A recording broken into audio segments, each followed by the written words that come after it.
여러분 잘 지나셨나요? 네. 좋은 얼굴들 대하니 반갑습니다. 예. 나는 밑바닥 사람들, 가난한 사람들 목회를 전문으로 해왔지요.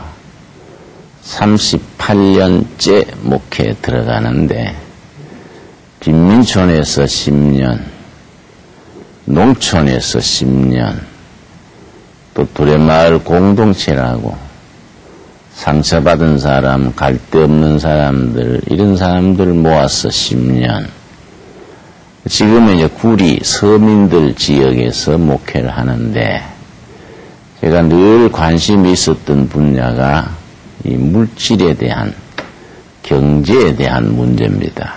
그래서 신앙과 경제에 대해서 지난 2시간 우리 생각했었는데, 오늘은 신앙과 경제에 대해서 3번째 시간으로 이어서 공부하겠습니다. 먼저 누가복음 16장 10절 11절 제가 읽겠습니다. 누가복음 16장 10절 11절에 예수님께서 말씀하시기를 경제에 대한 아주 중요한 말씀을 하셨습니다. 우리 교인들 중에 가끔 잘못 생각하는 분들이 있습니다. 돈 문제는 교인들은 초연해야 된다. 또 한편으로는 말이지요. 돈에 매이거나 돈에 종놀이 하거나 늘 돈 하고 살면 안 되지요. 가장 소중한 건 하나님이고 하나님의 말씀이지요. 돈은 하나님의 뜻을 따라 하나님의 말씀대로 사는데 필요한 도구지 돈이 목적이 되면 안 되지요. 그건 뭐 틀림없는 사실인데 돈을 무시하거나 소홀히 하거나 돈을 가볍게 생각하는 것도 옳지 않다는 거이지요. 거기에 대해서 누가복음 16장 11절 읽겠습니다. 11절 말씀. 너희가 만일 불의한 재물에 충성치 아니하면 누가 참된 것으로 너희에게 맡기겠느냐. 요 말에 조금 번역에 문제가 있어서 요즘 새로 나온 새 번역에는 다르게 나와 있습니다. 내가 다시 읽습니다. 너희가 만일 불의한 재물, 그렇게 돼 있지요? 연필 있으면 거기에 불의한 재물에 줄을 치시고, 여기 새 번역에는 세상적인 재물에, 세상적인 재물, 불의하다는 말이 아니고, 아마 지금 이 성경은 옛날 중국 성경에서 간접적으로 번역하면서 번역에 착오가 생긴 것 같아요. 불의한 재물이 아니고 세상적인 재물. 영어 성경에는 월드리 웰스, 세상적인 재물에 충성치 아니하면, 세상 재물에 신실하지 아니하면, 내끼 내끼고 내끼 내끼다 그런 말이 있지요. 돈 빌려가지고는 잊어버리고 셈도 정확하게 안 하고 낭비를 하고 이런 사람들이 있다 이 말이에요. 안 된다 이거지요. 세상 생물에 성실, 신실해야 된다 이거지요. 돈이 끊고 맺고 계산이 분명해서 세상적인 재물을 다루는 데 성실해야지 금전 문제를 불성실하게 얼렁덜렁 앞뒤 없이 그래야 하면 안 된다 이겠지요. 다시 읽습니다. 너희가 만일 세상적인 재물에 신실 충성치 아니하면 누가 참된 재물을 너희들에게 맡기겠느냐. 참된 재물은 예를 들어서 하늘나라에 쌓아놓는 영원한 재물이지요. 참 진리에 속한 재물이지요. 이런 재물을 너희가 누리려면은 세상적인 재물에도 성실해야지 그게 안 된 사람은 안 된다 이거지요. 그리고 12절 말씀, 그 다음 절. 너희가 만일 남의 것에 충성치 아니하면 누가 너희의 것을 너희에게 주겠느냐? 다른 사람의 재물을 존중해주고 소중히 여겨주지 않으면 너희 자신의 것인들 누가 주겠느냐? 이런 뜻이지요. 나는 가난한 사람들하고 늘 살아왔기 때문에 재물이 참 중요하다. 이걸 내가 늘 느꼈습니다. 근데 가난한 사람들이요, 돈을 관리할 줄 몰라요. 재물이 없을 때는 막 꾸러다니고, 있을 때는 팡팡 써버리고, 없을 때는 뭐 굶고 앉았고, 있을 때는 뭐 안 사도 될 걸 막 사고, 그렇게 하지요.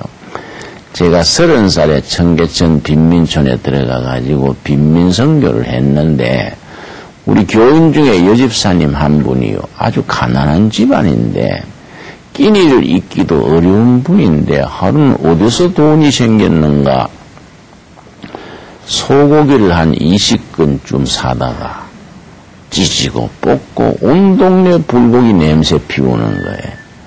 판잣집은 딱딱딱 붙어있기 때문에 소고기 구우면 온 동네 냄새가 난다 이 말이에요. 그러니까 소고기 양념해서 구우니까 냄새가 요란하잖아요.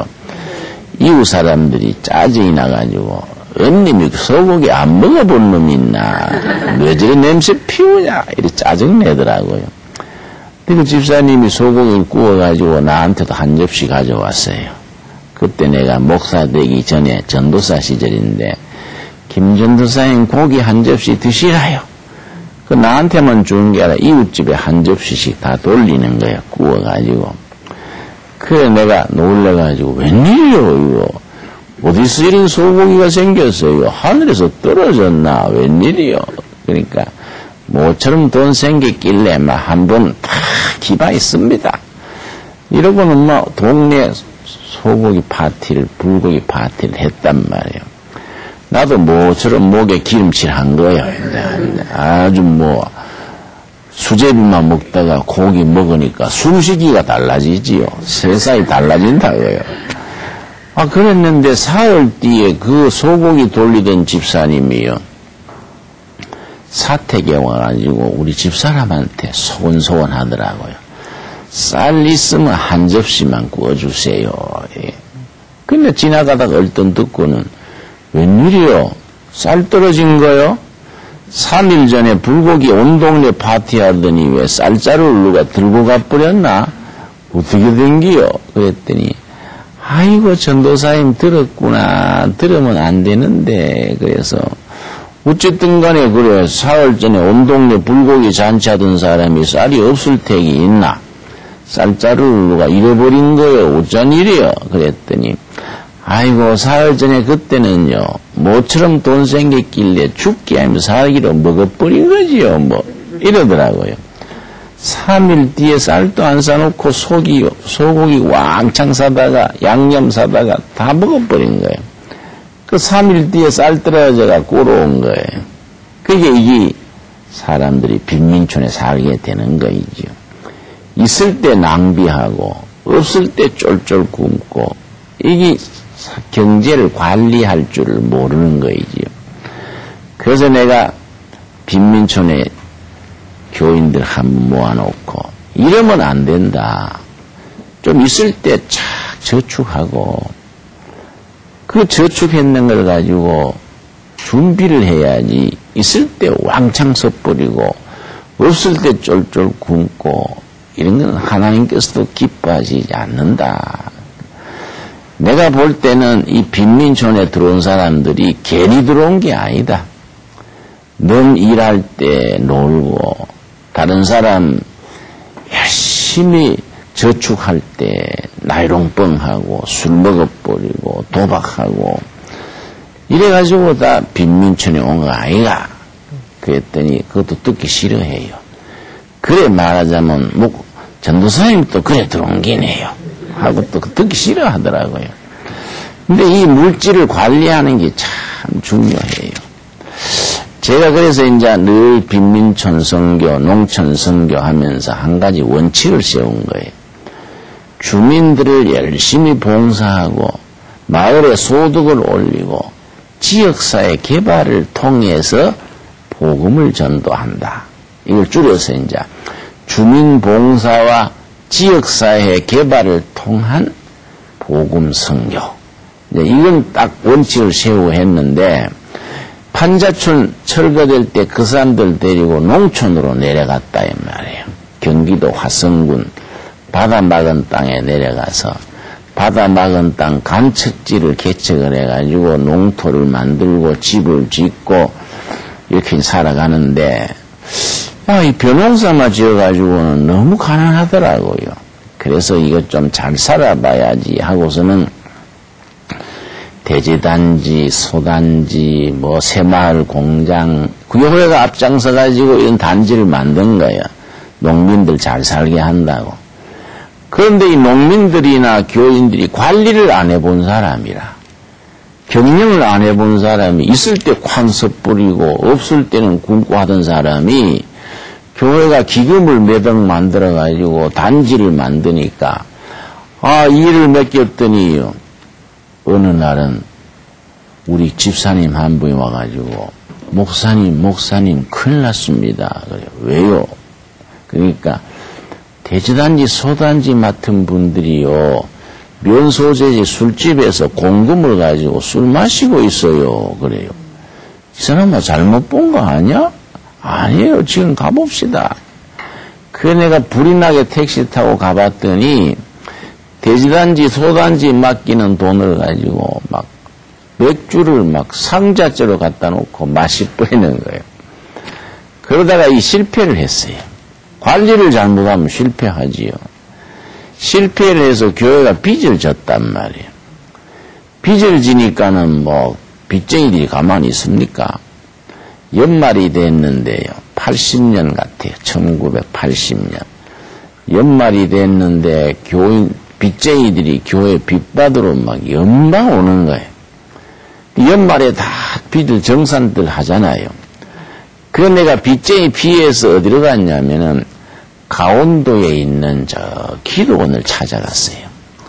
담요 한 장 들고 성경 찬송 들고 교회에 있어봐야 빚쟁이들만 오고 해결책이 없으니까 기도원에 가서 내가 금식 기도를 해야지. 하나님께서 이 빚을 갚아주시는 길 열어주시도록 금식 기도해야지. 첫째는 빚쟁이들한테 도망가는 기고 둘째는 하나님 앞에 또 기도하는 거이고 이래서 이제 강원도에 있는 기도원에 가가지고 바위 밑에다가 소나무 밑에 바위 판판한데 담요 한 장 깔고 담요 한 장은 덮고 꼴짝에 물 마셔가면서 기도한 겁니다. 하나님 이거 좋은 생각으로 하다가 빚져가지고 연말에 목회자가 교회 못 있고 도망와서 기도합니다. 하나님 어디든지 빚 갚고 농민들한테 피해 안 주고 하나님 교회 영광 가르지 않도록 해달라고 간절히 기도를 한 거예요. 그런데 그 기도원에 마이크가 있잖아요. 그 방송하는 마이크가 있다고요. 거기에서 내 이름을 부르더라고요. 김진홍 목사님, 원장님이 좀 뵙기를 원합니다. 이러더라고요. 그래서 내가 다른 김진홍 목사가 있나 해서는 내가 그냥 듣고 앉았어요. 그런데 조금 지나니 내가 대답을 안 하니까 남양만 김진홍 목사님, 원장님이 뵙기를 원합니다. 그래서 날 부르는구나 해서 기도원의 원장님이 나를 왜 부르지 하고서는 이제 챙겨가지고 갔단 말이에요. 갔더니 원장님이 나를 보더니 아이고 기도하시는데 죄송합니다. 그래서 아니 내가 여기 기도원에 들어오면서 김진홍 목사놓고 말도 안 했는데 어떻게 하셨어요? 그랬더니 목사님이 기도원에 들어오실 때 내가 보고 성령께서 지시를 하셔서 내가 찾습니다. 이러는 거예요. 그래서 성령님이 무슨 지시를 하셨는데요? 그러니까 목사님이 지금 어려운데 처해 있으니까 목사님 위해서 꼭 합심 기도하라고 내 마음에 그런 감동이 왔다는 거예요. 아유, 고맙습니다. 그랬더니, 목사님, 우리 기도원에 예언 기도하는 분들이 있는데, 모아가지고 같이 목사님 문제를 두고 같이 합심 기도했으면 하는데요. 그래서 내가 뭐 예언 기도니 방언 기도니 이런 쪽은 내가 조금 뭐라 할까요? 좀 소홀해요. 내가 뭐라고 한가니, 아이고 기도원까지 와가지고 내 기도 내가 하지 뭐 그럴 거 있습니까? 그랬더니 아닙니다. 일부러 성령님의 감동이 있어서 그러는데 목사님 자꾸 피하시면 교만입니다. 이러더라고. 그 내가 교만이라 하니까 내가 마음에 찔끔해서 그러지요. 그럼 했더니 여자 2분, 형제 1분, 3명을 부르더라고요. 3명을 불러가지고 방에서 같이 기도를 하는 거야. 나는 이제 앉아있는데 3분이 나한테 머리에 몸에 손을 얹고 기도를 하는 거야. 그래서 난 눈을 감고 가만히 있었는데 방기도를 하더니 방기도 도중에 여자분이 뭐라는 거 하니 물건이 있습니다. 물건이 있습니다. 물질을 다스리는 권세가 있다요. 물질을 다스리는 권세. 사람을 다스리는 권세는 인권이라 그래요. 국회의원에 출마할 사람들이 인권에 있어야 표가 많이 나오지요. 그렇지요? 영적인 권세는 무슨 권세겠습니까? 영권이라 그래요. 영권. 물질을 다스리는 권세가 물권이란 말이에요. 그래 내가 그 말 듣고 속으로 에이 괜히 내가 이게 지금 목사가 내가 괜히 안수받는구나 싶은 거예요. 왜냐하면 연말에 빚져가지고 기도원에 피해 와가지고 금식 기도하고 있는데 물건 하니까 좀 안 맞잖아요. 빚권이라 하면 말이 되지만 물권이라면 안 맞잖아요. 그래서 내가 에이 내가 쓸데없이 내가 이렇게 받는구나. 속으로 좀 기분이 안 좋았다 이 말이에요. 그렇다고 막 그만두소 할 수도 없잖아요. 가만 눈 감고 있는데 또 형제분이 뭐라는 거니 미국을 가게 됩니다. 이러는 거예요. 이게 또 안 맞는 거예요. 그때 내가 정치범이 돼가지고 외국에 출국 허가가 안 나는 거예요. 신분이 제한되어 있는 출국 금지 대상이에요. 그래서 에이 맞지도 않는데 괜히 내가 이 고개 숙이고 안수받는구나. 속으로 내가 불만이라. 그 사람들이 그래 이제 기도를 마친 뒤에 뭐라는 거 하니 원장님 옆에 있다가 목사님 어떻게 생각하십니까? 영기도가 나왔는데 어떻게 생각하십니까? 그러길래 내가 영털입니다. 그 말은 미안해서 못하고 내가 글쎄요 이랬더니 아이고 글쎄요가 뭐입니까? 좋다 나쁘다 무슨 말씀을 하셔야지 글쎄요가 뭡니까? 그러길래 내가 또 할 말이 없어서 글쎄요 그랬더니 아니 목사님은 글쎄요 좋아하시네 이러시더라고. 그래 내가 자꾸 사람들이 어떻게 생각하냐니까 내가 터놓고 말한 거지요.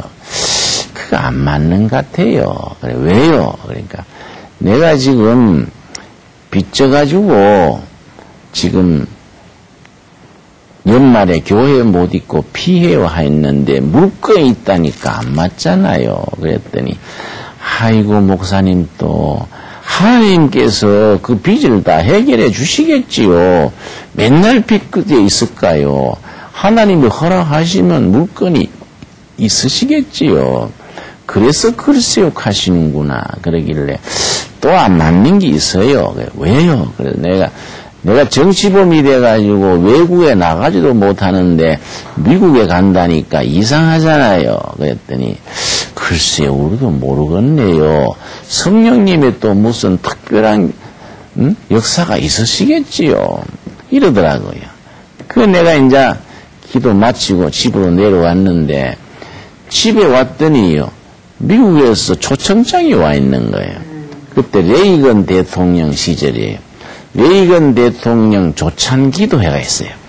그건 이제 미국은 국회 중심으로 대통령 참석해서 3일 동안 국가 기도회를 해요.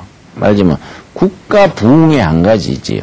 조찬 기도회에 초청장이 나한테 와 있는데 조창기도에 와서 내가 설교를 하는 순서가 들어있어요. 그 내가 이게 웬일인가. 세상에 미국 정부에서 어떻게 한국 시골에 있는 목사를 알고 그것도 강사로 초청을 했는가 해서 내가 그걸 초청장을 가지고서는 내 담당이 있어요. 중앙정보부. 요즘 말하면 국정원이지. 중앙정보부 담당한테 초청장을 주면서 내가 뭐 출국 금지되어 있는 신분을 알지만은 미국 대통령 조창기도회에서 이렇게 초청장이 왔는데 한번 상부에 건의해 보시오. 그랬더니 예 목사님 그런 일이라면 뭐 가도록 해드려야지요. 그래 가져가더니 일주일 만에 딱 출국 허락이 떨어진 거예요. 그래야 미국을 갔단 말이에요. 미국 가가지고 이제 조창기도에 내가 이제 설교도 하고 잘 지냈어요. 잘 지내고서는 한국에 오기 전에 한국 교회 주일날이 됐는데 한국 교회에 가서 예배에 참석한 거예요. 예배에 참석했더니 보통 11시에 예배를 드리는데 11시 10분이 지나도 예배 시작 안 하고 20분이 돼도 예배를 시작 안 하더니 장로님들이 뭐 왔다 갔다 하더니 자기들이 뭐 얘기했었더니 내가 무슨 일이 생겼나 예배 시간이 됐는데도 예배 안 보고 사람들이 왔다 갔다 하나 이래 생각했는데 장로님 한 분이 앞에 나오더니 뭐라는 거 아니 혹시 여러분 중에 목사님이나 선교사님이나 설교하실 분 안 계십니까? 우리 교회 목사님이 오시다가 교통사고가 나가지고 병원으로 가시고 오늘 설교하실 분이 없습니다. 이러더라고요. 내가 그 말 듣고 돌아보니까 다른 사람 뭐 없는가 봐. 그래 손을 들었지. 예. 다른 분이 없으면 뭐 제가 뭐 해도 될까요? 그랬더니 장로님이 나를 이래 보더니 내가 뭐 시골 사람에 의해서 초라하잖아요. 고개를 좀 가우뚱하더라고. 목사 긋기도 하고 안 긋기도 하고 그렇잖아요. 그래서 목사님이십니까? 그래서 예, 내가 목사입니다. 그러니까 또 목사 중에 또 엉터리가 많잖아요. 목사도 뭐 가지가지다 이 말이에요. 엉뚱한 목사도 많은 거예요. 응?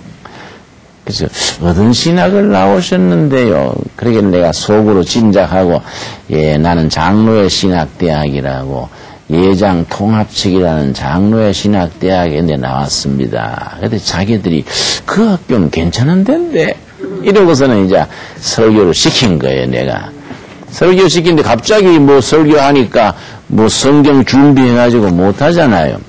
그래서 내가 농촌에서 목회하면서 경험담을 얘기한 겁니다.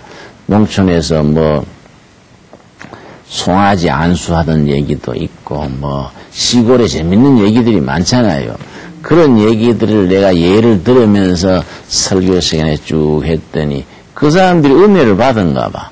예배 마친 뒤에 나한테 뭐라는 거 아니 장로님들 오더니 괜찮으시면은 오후에 식사 마친 뒤에 간증시간 한번 해주실랍니까? 그래서 예 내가 뭐 필요하면 하지요. 그래서 이제 오후에 2시간 또 간증을 했다 이 말이야. 간증 설교를 했더니 마친 뒤에 괜찮으시면 3일간 우리 부흥회를 인도해 주실랍니까? 이러는 거예요.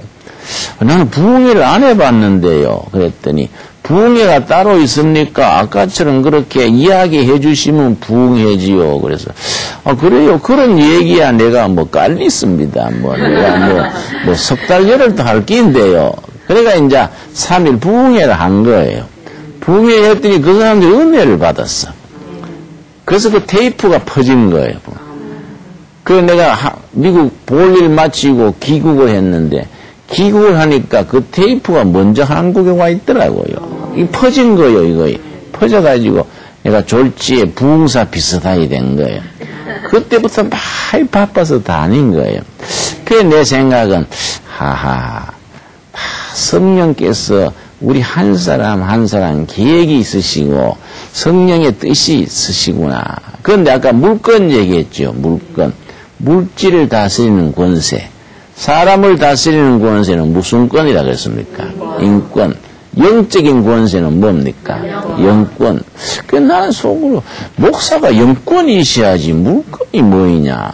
빚져가지고 다니는데 무슨 물건인가 했는데 지금 세월이 간 뒤에 지금 보니까 그 말씀도 참 내 이해가 가요. 내한테 부동산이다 은행에 내 이름으로 된 돈은 없지만은 하나님의 일하는데 필요한 물질을 늘 하나님이 공급해 주신다.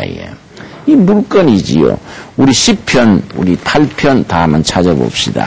시편 8편에 보면은 하나님께서 자기 백성들에게 물건, 물질을 다스리는 권세를 주시는 말씀이 있습니다. 시편 8편 4절에서부터 6절까지 내가 있습니다. 시편 8편 4절 찾으셨나요? 예.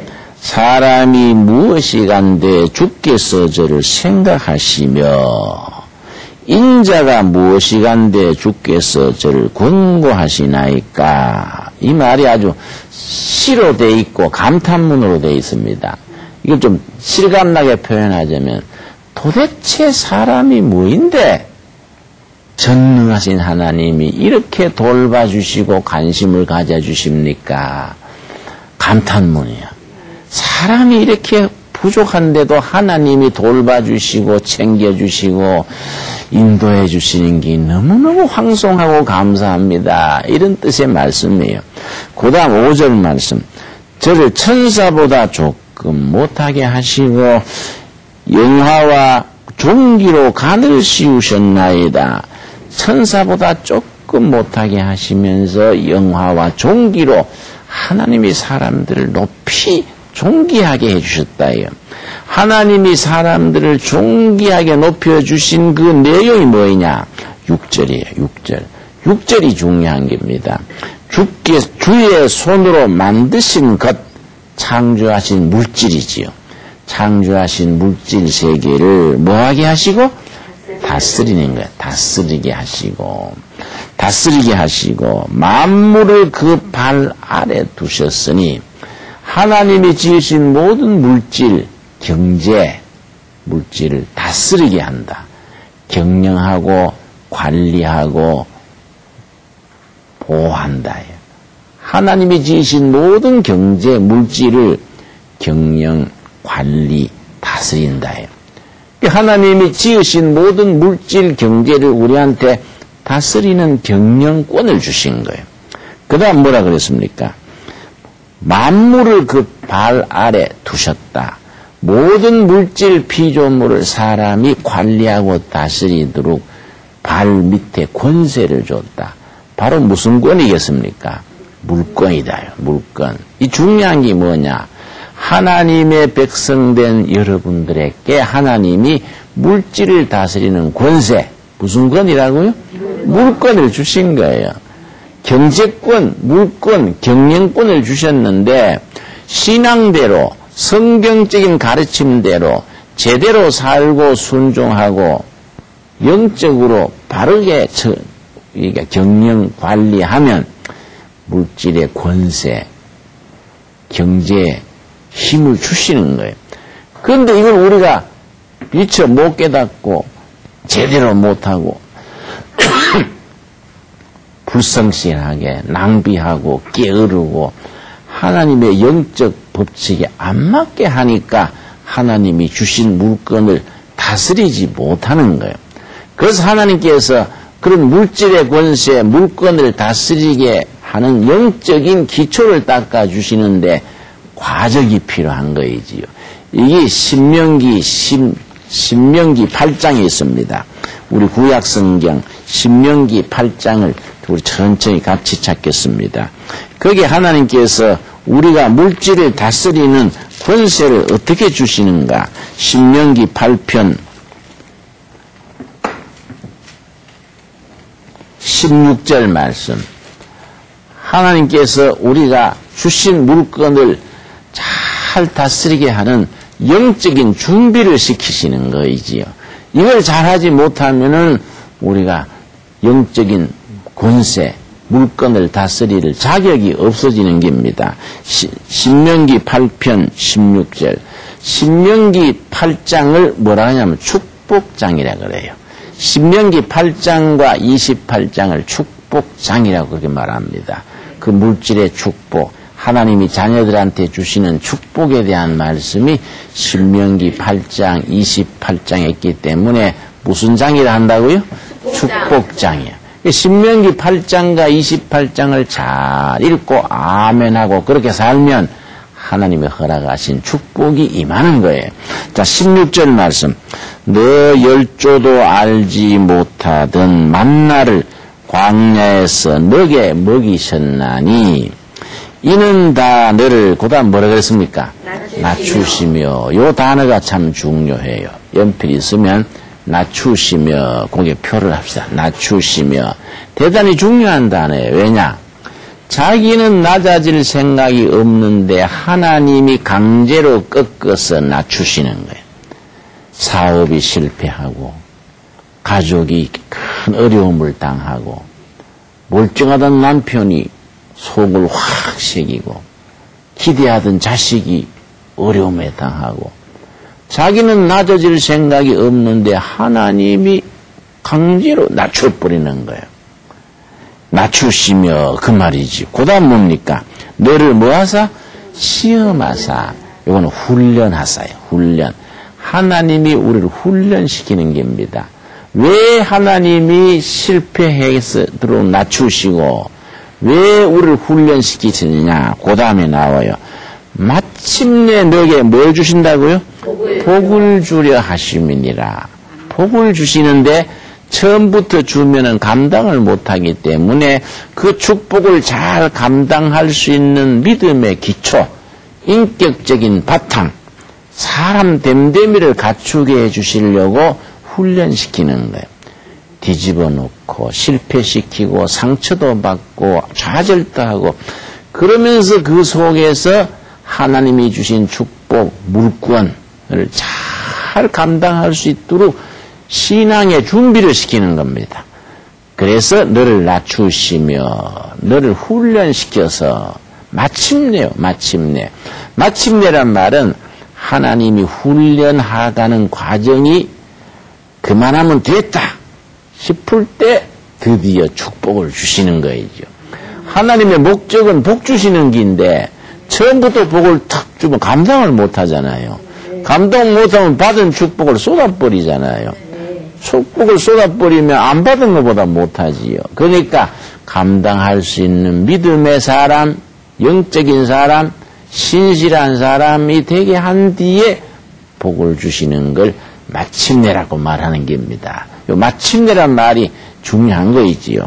그래서 창세기 26장 12절 보면은요, 아브라함의 아들 이삭이 복을 받는데, 그래도 마침내 이삭한테 복을 주시는 말씀이 있습니다. 창세기 26장 12절 찾겠습니다. 우리 천천히 찾을게요. 성경 말씀은요, 빨리 찾으려고 서두르면 더 잘안 찾게요. 잘못 서두르면 책장 찢어질 때도 있고, 천천히. 창세기 26장 12절 말씀에 아브라함의 아들이 이삭이거든요. 아브라함이 몇 세에 낳은 아들인지 아세요? 100세에 낳은 아들 이삭이. 얼마나 참 귀한 딸입니까?